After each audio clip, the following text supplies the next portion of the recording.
नमस्ते प्रिय स्टूडेंटों, फिर से एक और वीडियो में आप सभी लोगों का स्वागत है तहे दिल से। और आपको पता होगा कि आज जो हमारी जो क्लास है वो लाइव क्लास भी है।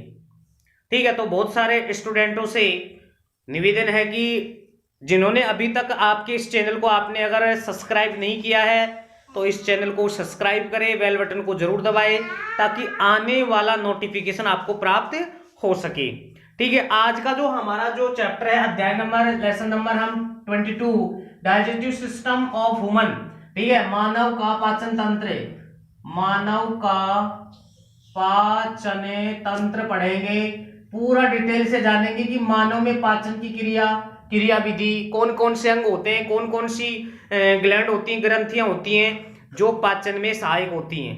ठीक है, तो सबसे पहले हम बात करेंगे, यहाँ हमारे पास है डाइजेस्टिव सिस्टम। ठीक है, यानी पाचन किसे कहेंगे, यानी हमारे पास एक परिभाषा लिखेंगे कि पाचन तंत्र।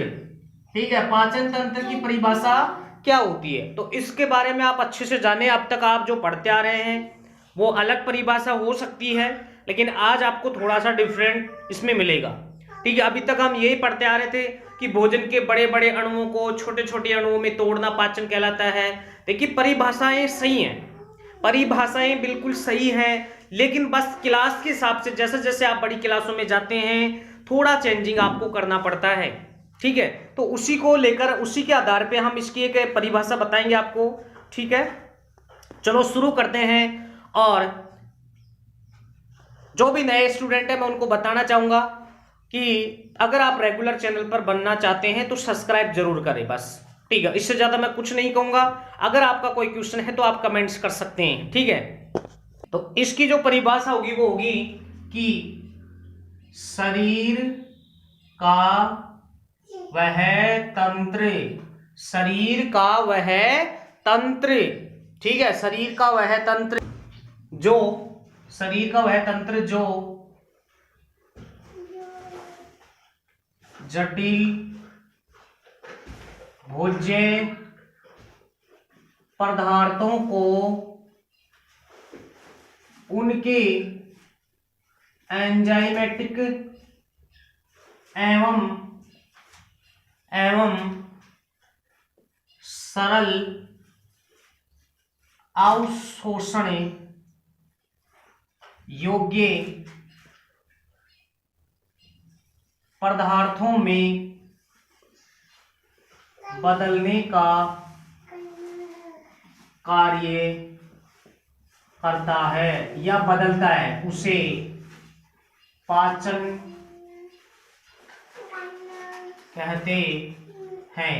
तथा पाचन में भाग लेने वाले अंगों को पाचन तंत्र, डाइजेस्टिव सिस्टम कहते हैं। ये इसकी यहां आपने इसकी क्या लिख ली है, परिभाषा लिखी है कि शरीर का वह तंत्र जो जटिल भोज्य पदार्थों को उनके एंजाइमेटिक एवं सरल अवशोषण योग्य पदार्थों में बदलने का काम करता है, बदलने का कार्य करता है। ठीक है, उसे हम पाचन कहते हैं। और पाचन में भाग लेने वाले अंगों को पाचन तंत्र कहते हैं, डाइजेस्टिव सिस्टम। ये होती है एक डाइजेस्टिव सिस्टम की परिभाषा। ठीक है, अगला जो हमारा जो टॉपिक है वो है स्ट्रक्चर ऑफ एलिमेंट्री कैनाल, यानी आप इसको बोल सकते हैं आहार नाल की संरचना। ठीक है, आहार नाल की संरचना पढ़ेंगे हम, यानी स्ट्रक्चर ऑफ एलिमेंट्री कैनाल। तो इसमें हम सबसे पहले बात करेंगे कि एक ऐसा क्वेश्चन आएगा आपके सामने जो कि अगर आप साइंस में नए हैं तो आप अफसोस में पढ़ सकते हैं कि साइंस के अंदर एक मानव के साथ ऐसा भी होता है। ठीक है, तो हम करने वाले कि ये जो आहार नाल होता है ये क्या होता है, इसका जो अग्रभाग होता है, इसका जो सबसे अग्रभाग होता है वो होता है मुख। ठीक है, इसका जो अग्रभाग होता है, आहार नाल का जो अग्रभाग होता है वो होता है मुख, और इसका जो सबसे पश्च भाग होता है वो होता है गुदा। ठीक है, ये इसका अग्रभाग है और ये इसका पश्च भाग है।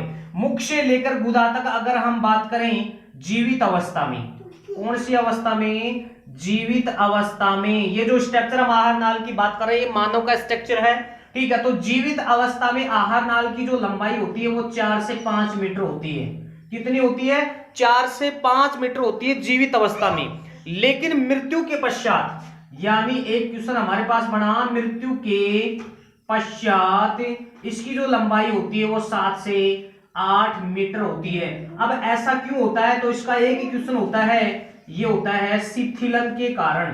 किसके कारण होता है? शिथिलन के कारण होता है कि जब हमारी जीवित अवस्था में 4 से 5 मीटर आहार नाल की संरचना होती है, लंबाई होती है, और मृत्यु के पश्चात 7 से 8 मीटर हो जाती है। क्योंकि मृत्यु के पश्चात क्या होता है कि जो हमारे शरीर की जो मांसपेशियां होती हैं उनमें शिथिलन आता है, तो आंत में भी शिथिलन आएगा, ठीक है, जिससे क्या होती है, उसकी लंबाई में वृद्धि हो जाती है। तो बहुत बढ़िया क्वेश्चन यहां से, जीवित अवस्था में, मृत्यु के समय, ठीक है, अग्रभाग, पश्च भाग, ये चीजें आपको एक एक हर लाइन में, साइंस के हर लाइन में आपको एक एक क्वेश्चन मिलता है। और वो कंपटीशन के लिए, आपके नेट के लिए, ठीक है, और कंपटीशन के लिए कोई भी जहां साइंस का क्वेश्चन आता हो वहां ये मान लेना, ये जो डाइजेस्टिव जो सिस्टम हम पढ़ रहे हैं ह्यूमन का, यहां से बहुत सारे क्वेश्चन आपको मिलेंगे, ठीक है, बहुत सारे क्वेश्चन। और मैं आपको बिल्कुल कंपटीशन को ध्यान में रखते हुए पूरा मैं आपको बता रहा हूं। इसके बाद में हमारे पास ये आता है कि ये जो हमारा आहार नाल होता है, ठीक है, यानी हम यहाँ एक चार्ट के माध्यम से बताएंगे आपको पाचन तंत्र, ठीक है। और पाचन तंत्र के 2 भाग पढ़ेंगे यहाँ। एक हम पढ़ेंगे पाचन अंग की अंग कौन कौन से होते हैं, और एक हमारे पास पार्ट होगा कि पाचक ग्रंथियां, कि ये ग्रंथियां कौन कौन सी होती हैं। तो सबसे पहले आपको इसका चार्ट के बारे में पता होना चाहिए कि इसके अंदर कौन कौन से भाग होते हैं। तो देखिए, सबसे पहले अगर हम बात करें तो होता है हमारे पास मुख, मुख के बाद होता है मुख गुहा, ठीक है। इसके बाद हमारे पास यहां होती है ग्रसनी, ग्रसनी के बाद में होती है ग्रसिका, या इसी को बोल देते हैं ग्रासनाल, ठीक है, इसको हम ग्रासनाल भी बोल सकते हैं, ठीक है। इसके बाद में हमारे पास होता है स्टोमच, आमाशय होता है। इसके बाद में हमारे पास छोटी आंत होती है, ठीक है। इसके बाद में हमारे पास यहाँ बड़ी आंत होती है, और बड़ी आंत में जो हमारा भाग होगा वो कौन सा होगा? मलाशय, ठीक है, कौन सा भाग होगा? मलाशय होगा, ठीक है। और मलाशय के बाद में जो अंतिम भाग होता है वो होता है गुदा होता है। वो हमारे के यहाँ आपने पढ़ा कि इसमें मुख होता है, मुख गुहा होती है, ग्रसनी, ग्रसिका, आमाशय, छोटी आंत, बड़ी आंत, अंतिम आ जाएगा मलाशय, ठीक है। और ये जो हमारा जो मुख गुहा है इसके भी हमारे पास 3 भाग होते हैं, 3 में हमने इसको डिवाइड किया है। एक हमारे पास होता है तालु, इसके बारे में मैं आपको बताऊंगा बहुत अच्छे से, डिटेल से। और एक हम पढ़ेंगे यहाँ जीभ, पूरी डिटेल से बताऊंगा आपको जीभ के बारे में। और एक है हमारे पास यहाँ दांत, टीथ, ठीक है, इसको भी हम पूरी डिटेल में पढ़ेंगे कि टीथ फॉर्मूला पढ़ेंगे यहाँ, मिल्क टीथ फॉर्मूला पढ़ेंगे यहाँ, ठीक है। इसके बाद में हम एक ह्यूमन टीथ फॉर्मूला पढ़ेंगे। 2 फॉर्मूले हम यहाँ पढ़ेंगे, क्योंकि अभी हम मानव की बात करेंगे तो दूध के दांतों का सूत्र पढ़ेंगे और एक स्थायी दांतों का सूत्र पढ़ेंगे। और कितने दांत होते हैं यहां से आपको पूरा क्लियर समझ में आ जाएगा, ठीक है। लेकिन आप अपने इस चैनल पर बने रहें, रेगुलर अध्ययन करें, ठीक है, और आपको बिल्कुल समझ में आएगा। तो ये हमने सबसे पहले पढ़ी, इसकी परिभाषा पढ़ी कि देखिए जो बड़े बड़े जो भोजन के अणु होते हैं उनको तोड़ने का काम करता है और उनको एंजाइमेटिक अवशोषण योग्य पदार्थों में बदलने का काम करता है, ठीक है। इसके बाद में हमारे पास जो अगला जो हमारे पास स्ट्रक्चर बनाते हैं, तो स्ट्रक्चर के लिए आप बिल्कुल सीधी सी सिंपल सी स्ट्रक्चर बनाएंगे इसकी, ठीक है, बिल्कुल सीधी सी स्ट्रक्चर आप बना सकते हैं इसकी। ये इसका मुख है, यहाँ ये इस तरह से आप बना सकते हैं। ये यहाँ स्टोमच, जे आकृति का बनाना है आपको थोड़ा सा, ये जे आकृति का बनाना है आपको थोड़ा सा, ठीक है। और यहाँ ये आगे चल के यहाँ क्या होता है कि ये यू आकृति का होता है ऐसे, ठीक है, यू आकृति का मतलब ग्रहणी है और इस तरह से ये संरचना होती है, ठीक है। ये छोटी आंत की स्ट्रक्चर है लंबी, ठीक है। और यहाँ हम यहाँ इसको बनाएंगे बड़ी आंत,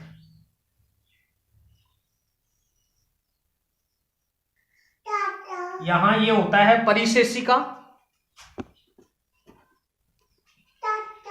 परिशेषिका इधर ये अगर बात करें हम इस तरह से, ये बड़ी आंत है और यहाँ अंतिम में ये होता है, यहाँ मलाशय और गुदा होता है। इस तरह से इसकी स्ट्रक्चर आप बना सकते हैं। यहाँ हमारे पास एक पत्ते के समान यानी यू आकृति की एक ग्रंथि होती है जिसे हम अग्नाशय ग्रंथि कहते हैं, और यहाँ हमारी लीवर ग्रंथि होती है और ये पित्ताशय होता है। इस तरह से इसकी स्ट्रक्चर आप एक सीधी सिंपल बनाई है मैंने, ठीक है। ज्यादा मैंने इतना गहराई में नहीं लिया इसको, मैंने बिल्कुल सीधा सिंपल बनाया जो कि आज तक जो आप पढ़ते आए हैं। देखो ये मुख है, यहां हम इसको मानेंगे मुख गुहा, ठीक है। और मुख गुहा में भी 3 पार्ट पढ़ेंगे हम, तालु, इसके बाद में जीभ, इसके बाद में टीथ, ठीक है। यहाँ है ये ग्रसनी, यहाँ है ये ग्रसिका या ग्रासनाल, इसके बाद में स्टोमच, आमाशय, ठीक है। ये यहाँ लीवर ग्रंथि है जो मानव की सबसे बड़ी, ठीक है। इसके बाद में ये है पित्ताशय, यहां ये होती है अग्नाशय ग्रंथि, अग्नाशय ग्रंथि, इसके बाद में ये बड़ी आंत, ठीक है। ये यहां छोटी आंत, छोटी आंत, और आपको ये जो नीचे एक अंगुली के समान जो भाग दिखाई दे रहा है ये होती है परिशेषिका। परिशेषिका या इसको हम बोलते हैं अपेंडिक्स, ठीक है। अपेंडिक्स बोलते हैं जो कि हमारे शरीर का एक अवशेषांग है, ठीक है। हमारे शरीर का क्या है, एक अवशेषांग है। और अवशेषांग किसे कहते हैं कि जिनका हमारे शरीर में कोई उपयोग नहीं होता है उन्हें हम अवशेषांग कहते हैं। जैसे अक्कल दाढ़ में आती है, अपेंडिक्स है, हमारे शरीर में इसका कोई उपयोग नहीं है, ठीक है, इसलिए इनको अवशेषांग अंग में आते हैं ये। इसके बाद में हमारे पास यहाँ ये मलाशय होगा, मलाशय के अंतिम भाग को यानी गुदा कहते हैं, ठीक है। तो ये इस तरह से इसकी स्ट्रक्चर हो गई है। अब हम एक एक पार्ट को लेंगे और एक एक पार्ट का अध्ययन करेंगे, ठीक है। एक एक पार्ट का अध्ययन करेंगे और बिल्कुल समझ में तब आएगा जब आप रेगुलर इस वीडियो में बने रहेंगे, ठीक है। और बिल्कुल आपको एक क्लास में जिस तरह से पढ़ाया जाता है उस तरह से आराम से बच्चों की तरह पढ़ा रहा हूं मैं, ठीक है। डाइजेस्टिव सिस्टम बिल्कुल आप यहां से लगभग अगर डाइजेस्टिव सिस्टम पूरा पढ़ लेंगे तो 100 क्वेश्चन आपके सोल्व होने वाले हैं, ठीक है। अभी तक बहुत सारे क्वेश्चन सोल्व हो चुके हैं कि जीवित अवस्था में इसकी लंबाई, मृत्यु के पश्चात इसकी लंबाई, ठीक है। इसके बाद में आहार नाल का अग्रभाग, आहार नाल का पश्च भाग, ठीक है। ये चीजें हमने पढ़ी हैं। तालु, जीभ, ये सब कहाँ होते हैं, तालु क्या काम आता है, क्या चीजें हैं, ये सब चीजें एक एक को करके पढ़ेंगे हम, ठीक है। सबसे पहले जो हमारे पाचनांग आता है वो है माउथ, मुख, ठीक है। और इसके बारे में आपको करना क्या है कि ये हमारे आहार नाल का अग्रभाग होता है। पहली चीज, पहली लाइन आपने डैश कर करके लिखना है इसमें कि जो मुख है ये हमारे आहार नाल का क्या होता है, अग्रभाग होता है। पहली चीज, दो होठों से घिरा होता है, होठों से घिरा होता है, ठीक है। और यहां से हम भोजन का अंत्य ग्रहण करते हैं। भोजन का क्या करते हैं, अंत्य ग्रहण करते हैं यहां से, ठीक है। भोजन का क्या करते हैं, अंत्य ग्रहण करते हैं। और ये जो मुख होता है, ठीक है, ये किस में खुलता है जाकर, ये खुलता है मुख गुहा में खुलता है। तो जो हमारा अगला जो पार्ट है वो है मुख गुहा। देखिए अगर हम बात करें कि यहाँ जो मुख होता है, जो माउथ होता है, यहां पाचन की क्रिया शुरू नहीं होती है, सिर्फ यहां भोजन का अंत्य ग्रहण किया जाता है, यहां हम भोजन का पाचन नहीं करते हैं। पहला क्वेश्चन तो यही ऑप्शन में होता है बहुत बार कि पाचन की क्रिया शुरू होती है और पहला पार्ट यही होता है, ऑप्शन नंबर ए मुख, ठीक है। फिर मुख गुहा, ग्रसनी, छोटी आंत ऐसे होते हैं तो आप टिक कर देते हैं मुख को, तो मुख नहीं आएगा। यहां जो पाचन की क्रिया शुरू होती है, देखो समझना इस चीज को कि पाचन की क्रिया शुरू होती है वो मुख गुहा से शुरू होती है, ना कि मुख से। सिर्फ यहां से भोजन का अंत्य ग्रहण किया जाता है। और सबसे ज्यादा जो पाचन की क्रिया होती है वो छोटी आंत में होती है, इलियम, ठीक है। सभी चीजें आएंगी आपके पास धीरे धीरे, हर क्वेश्चन आप सोल्व कर पाएंगे कब, जब आप बिना काटे इस वीडियो को रेगुलर देखेंगे, ठीक है। नोट कॉपी लेके बैठे और उसमें ऐड भी करते जाएं आप, ठीक है। तो आप बिल्कुल सही चैनल का चुनाव किया है। और साइंस आपको इतनी बेहतरीन तरीके से, ठीक है, चाहे वो रेलवे हो, चाहे कोई एसएससी एग्जाम हो, पटवारी हो, इसके अलावा बहुत सारे जैसे टीचर हो, 3rd ग्रेड रिट, ठीक है, इसके अलावा 1st ग्रेड 2nd ग्रेड, ठीक है, सभी के अंदर यहां से आपको ये मान लेना कि मैं आपका नॉर्मल अभी साइंस पढ़ा रहा हूं आपको, ठीक है, 12th लेवल की, तो ये मान लेना आपका बेस बिल्कुल अच्छा तैयार हो जाएगा अगर आप इन वीडियो को अच्छे रेगुलर से देखते हैं तो। और कमेंट्स जरूर करें आपको अगर किसी भी टॉपिक पर वीडियो बनवाना है, कोई टॉपिक समझ में नहीं आ रहा है, अगर आप कमेंट्स करेंगे तो मैं जरूर वीडियो बनाऊंगा उस टॉपिक पे, ठीक है। बहुत सारे बच्चों की डिमांड थी सर आप डाइजेस्टिव सिस्टम पर वीडियो बनाइए सर, ठीक है, डाइजेस्टिव सिस्टम पर वीडियो बनाइए सर। हमने बहुत सारे वीडियो देखे हैं लेकिन उनमें कंपटीशन क्वेश्चन नहीं है सर, आप कंपटीशन के सूत्र के आधार पे बनाइए। तो मैं ये लेके आया हूं सिर्फ ओनली कंपटीशन के आधार पे, ठीक है, और बिल्कुल आपको अच्छे से समझ में आएंगे कि क्वेश्चन समझ में आएगा। अभी तक आपने पढ़ा होगा, खुद ने आपने अपने दिमाग से अपने दिल पर हाथ रख के देखिए कि आपने कितने क्वेश्चन देखे, बहुत सारे क्वेश्चन बने अभी तक। और अभी हमने इस डाइजेस्टिव सिस्टम की शुरुआत की है, आगे आगे देखना होता है क्या, ठीक है। तो हमारा जो अगला जो टॉपिक है वो है मुख गुहा, ठीक है, मुख गुहा। और मुख गुहा के बारे में आप पहली लाइन यही ऐड कर सकते हैं कि इसमें मुख आकर खुलता है, पहली चीज। दूसरी चीज अगर हम बात करें कि ये जो मुख है, ठीक है, ये मुख है, यहीं से भोजन का पाचन शुरू होता है। वेरी वेरी इंपॉर्टेंट क्वेश्चन है, नोट लिख सकते हैं आप, नोट लगा के लिख सकते हैं कि भोजन का पाचन मुख गुहा से शुरू होता है। और सबसे बढ़िया चीज यहां कि पाचन तो शुरू होता है, लेकिन ये पाचन किसका शुरू होता है, तो वो शुरू होता है स्टार्च का। यहां से किसका स्टार्च, यानी स्टार्च का पाचन होता है, यानी इसे हम बोलते हैं कार्बोहाइड्रेट। इसे हम कार्बोहाइड्रेट भी बोलते हैं, इसे हम मंड भी बोलते हैं, ठीक है। तो यहां से आपको पता होना चाहिए कि स्टार्च का पाचन शुरू होता है, ठीक है। पाचन की क्रिया मैं अलग से पढ़ाऊंगा, लेकिन यहां क्या होता है कि इस स्टार्च को, ठीक है, इस स्टार्च को हमारे लार में एक एंजाइम होता है, अभी हम पढ़ेंगे जब लार ग्रंथि पढ़ेंगे वहां पढ़ लेंगे, लेकिन थोड़ा सा मैं आपको बता देता हूं कि यहां एक एंजाइम होता है टाइलिन एंजाइम।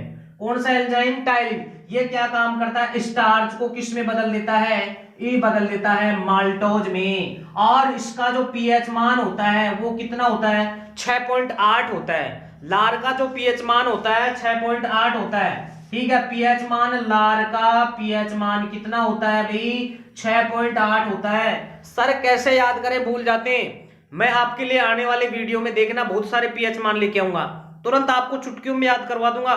जैसे मान लो हमारे पास ये पीएच है 6.8, अगर मान लो हमारे पास कोई प्लेट है, क्या है, कोई प्लेट है, और अगर उसमें मैं 6 या 8 रसगुल्ले रख दूं, 1 2 3 4 5 6 7 8, ठीक है, अगर मैं 6 या 8 रसगुल्ले रख दूं तो आपको भी पता है कि आपके मुंह से क्या आ जाएगी, लार आ जाएगी। एक में तो नहीं आएगी, ठीक है, लेकिन आपको अगर 6-7 रसगुल्ले प्लेट में रख के मैं परोस दूं तो आपके मुंह में लार आएगी कि नहीं आएगी। तो इसलिए आपको याद रखना है, सर ने कहा था कि 6-8 रसगुल्ले परोस दो, आपके मुंह में लार आ जाएगी। तो लार का पीएच मान कितना हो गया, 6.8। बहुत शानदार ट्रिक है, लॉजिक बिठा लीजिए अपने दिमाग में, लाइफ में, जिंदगी में आप कभी नहीं भूल पाओगे इनको। ये कहते हैं कि साइंस भूल जाते हैं कुछ समय बाद में, नहीं भूलोगे, लेकिन कब नहीं भूलोगे, जब आपको उस टॉपिक का लॉजिक पता होगा। तो ये चीजें हमने पढ़ा कि यहाँ स्टार्च का पाचन होता है, पाचन की क्रिया यहाँ से शुरू होती है। अब अगर मैं मुख की बात करूं तो इसकी जो संरचना होती है वो होती है कटोरी नुमा। इसकी जो संरचना होती है, आकृति जो होती है मुख गुहा की, कटोरी नुमा होती है। और मुख गुहा की छत को, मुख गुहा की जो छत होती है ये ऊपर की, देखो जब हम ऊपर जीभ को टच करते हैं तो जो हमारी जीभ के जो टच होता है वही होता है तालु, वही क्या होता है, तालु। तो आप तालु की परिभाषा क्या लिखेंगे कि मुख गुहा की छत को हम तालु कहते हैं। मुख गुहा की छत को हम तालु कहते हैं। तालु 2 प्रकार के होते हैं, एक कठोर तालु होता है और एक कोमल तालु होता है, ठीक है, कठोर तालु और कोमल तालु। कठोर तालु हमारे मुंह में आगे की तरफ होता है, पीछे की ओर पश्चिम भाग में कौन सा होता है, कोमल होता है, ठीक है। इसके बाद में हमारे पास जो अगला जो भाग होगा तालु में, बस आपको इतना ही याद रखना है, ठीक है। कटोरी नुमा होता है, मुख गुहा की छत का निर्माण करता है, ठीक है। इसके बाद में हमारे पास आती है जीभ। कौन सा टॉपिक आता है? जीभ। इसके बाद में हमारा जो अगला टॉपिक आता है वो आता है जीभ। देखिए अगर हम जीभ की बात करें, ठीक है, ये पेज मांसल भाग होता है, पेशियों से बना हुआ एक मांसल भाग होता है। मांसल पेशी संरचना होती है, मांसल